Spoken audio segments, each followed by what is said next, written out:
So yeah, I finally made the viral spaghetti squash, and I already knew I was gonna like it because this was actually my go-to back in the day when I was on keto and was craving pasta.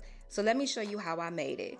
First, I had to cut the squash off camera, and I'm gonna tell you right now, I hope you have a good knife, because baby, that was no joke.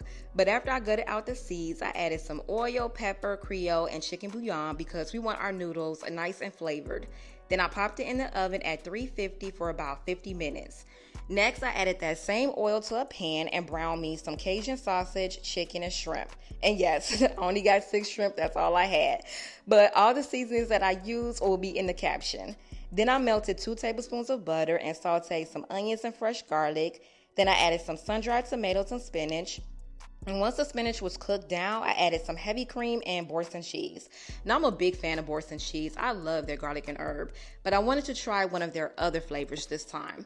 All I'm going to say is their garlic and herb is still number one. I added a blend of Parmesan cheese, Asiago, and Romano cheese. And once that melted, I added my meat back into the pan. Then I fluffed out my noodles. I added a generous amount of the pasta sauce. And at this point, I could have ate this just like this. But I added some cheese on top and popped it in the broiler for about 2 minutes. And this is what it's looking like. This was definitely a 10 out of 10. Like I said, that first bite took me back to my low carb days. I didn't even sit down eating this, y'all. It was so good, I stood right there in the kitchen and finished it. But the full recipe will be in the caption. And y'all let me know in the comments if you've tried this yet or are planning to.